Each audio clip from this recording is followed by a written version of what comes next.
Salut, petit disclaimer avant le podcast.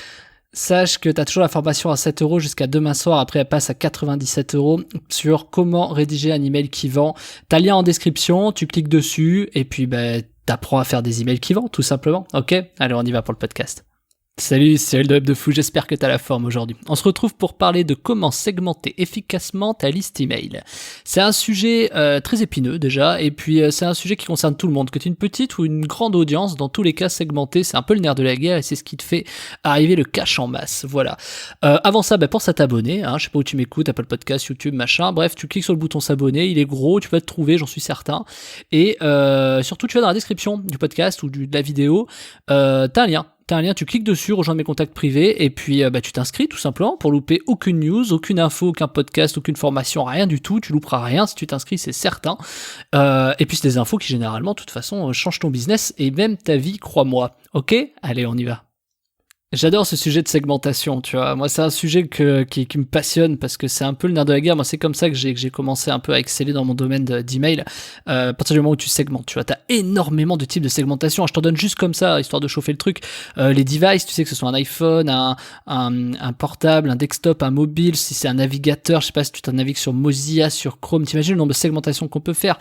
Si en plus tu es sur un Apple, mais que tu navigues sur un Mozilla ou que tu navigues sur un Chrome en étant sur un PC. T'as énormément de types de segmentation comme ça. Mais aujourd'hui, je vais pas te parler de ces segmentations un peu techniques, tu vois. Je vais te parler plutôt du meilleur marketing qui puisse exister sur le net, en fait. La meilleure segmentation qui puisse exister sur le net. Il y en a qu'une, celle qui vraiment cartonnera toujours, quoi qu'il arrive, et c'est celle qui cartonne depuis les années, depuis que le marketing existe, tu vois. En fait, je vais même te dire pire, c'est ce qui cartonne depuis l'existence de l'homme, en fait. C'est quoi ?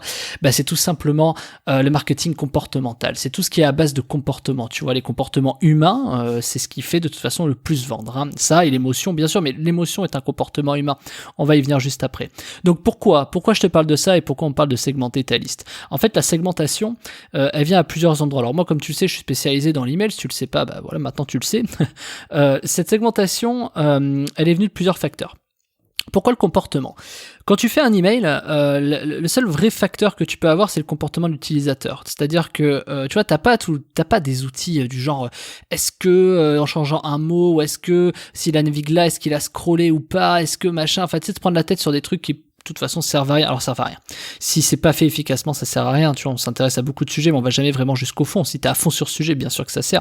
Mais en général, quand t'es entrepreneur, tu dois aller à fond dans tous les sujets et c'est pas possible.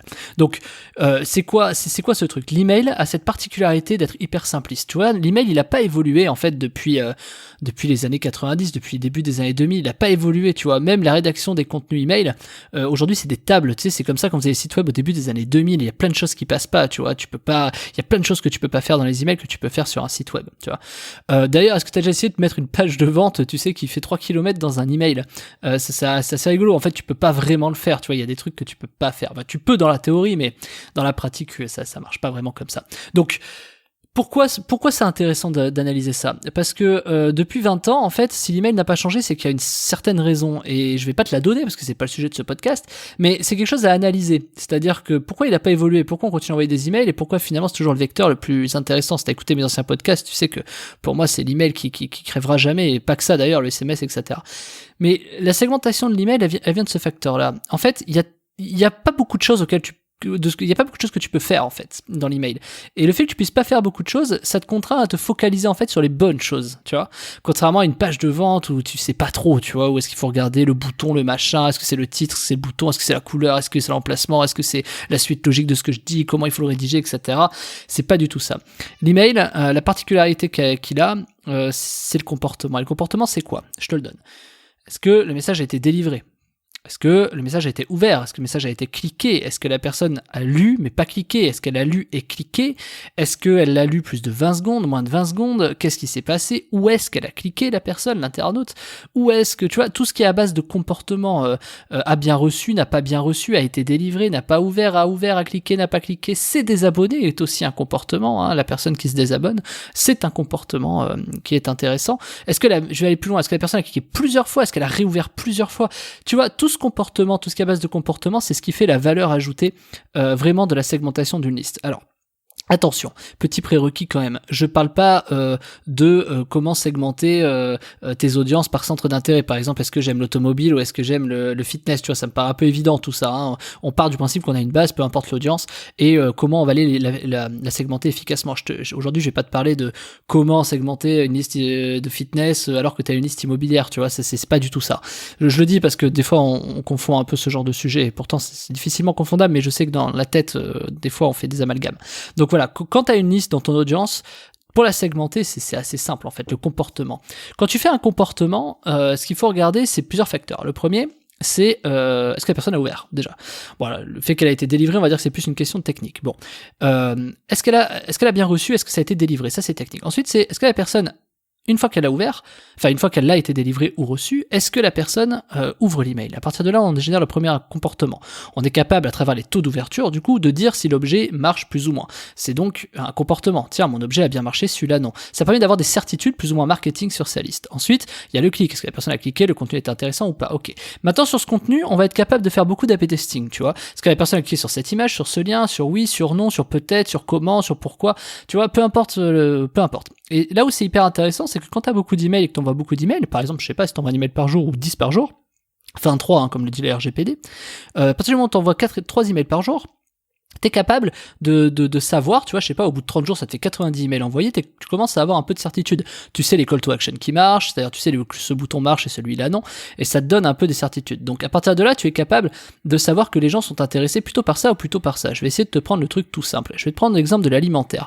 Tu préfères les pâtes Panzani, les pâtes Barilla ou les pâtes je sais pas quoi. T'en as qui vont cliquer sur oui je préfère ça, oui je préfère ça, oui je préfère ça. Donc là t'as déjà une segmentation en fait. Tu vas être capable de dire que bah lui il aime plutôt les Barilla, lui plutôt les Panzani.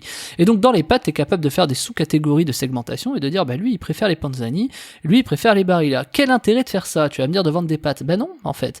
Si le gars achète des Barilla, il va peut-être avoir plus tendance à acheter de la tomate Barilla aussi. Alors, je sais pas si la Barilla fait de la tomate, il me semble que oui, mais c'est pour te donner un peu l'exemple quoi. Par contre si tu lui proposes que des pâtes Panzani et de la tomate Thomas Couli, tu vois, enfin je sais pas, le mec, tu vois, il va pas forcément être intéressé. Par contre, si tu sais qu'il aime les pâtes Barilla et que tu lui proposes un pot de tomate Barilla en plus d'un achat de pâtes Barilla, ben fatalement, le gars il va être intéressé. Et ça, c'est un truc, tu vois, c'est un petit tips. Ça paraît évident quand je le dis, mais malheureusement personne le fait, et encore moins dans l'e-commerce. Enfin, peu de gens le font. Je dis personne, mais quand je dis personne, c'est plus pour faire l'inverse de la généralité. Hein, tu vois, sur 80, t'as toujours 20% des gens qui font les choses, mais t'en as 80% qui les font pas. Donc en fait, ce truc de Barilla, c'est assez extraordinaire parce qu'on est capable de savoir des infos comme ça avec en envoyant un email, tu vois, essayer de l'appliquer dans ta niche ou dans ton audience ou ce que tu fais. Et on est capable de savoir ça et pourtant on le fait pas, tu vois. T'imagines le nombre de data que t'as cumulé depuis que t'envoies des emails? Tu imagines? Ou même sur Facebook, le nombre de data que t'as cumulé, tiens, il a cliqué, il a pas cliqué, il a commenté, il a liké, tu vois, ça s'applique pas que sur les emails, tu vois, tout ce qui est à base de comportement, il a partagé, il a regardé. Regarde bien tous les algos aujourd'hui, Instagram, YouTube, TikTok, c'est que basé sur du comportement. T'as pas à réinventer la roue, je le redirai jamais assez, le mail est vraiment précurseur dans beaucoup de sujets, hein. Ça fait 20 ans que ça n'a pas changé, il y a une raison, on peut faire évoluer tous les supports de téléphone, de notifs, de machin, de tout ce que tu veux, à la fin on revient sur du comportement, comment tu réagis, c'est normal, c'est ce qui fait vendre. Donc du coup, quand tu as compris ça, tu l'appliques dans ton business. Donc tu vois, je reviens sur cet exemple de Barilla, aussi bête que ça puisse paraître, mais si tu envoies que des Panzani, le gars en face il va dire ouais, Panzani, ouais, bon peut-être qu'il aime pas en plus, tu vois, tu te coupes une partie de l'audience. Alors que si tu envoies le même message en disant ouais, tiens regarde, j'ai regardé 7 marque, et ce marque tu le remplaces par la marque que le mec a déjà cliqué, t'as des outils qui font ça très bien aujourd'hui, bah t'es capable de forcément augmenter tes ventes. Alors aujourd'hui on te dit ça en te disant ouais, mets le prénom dans l'email, comme ça les mecs ils vont se sentir plus personnalisés.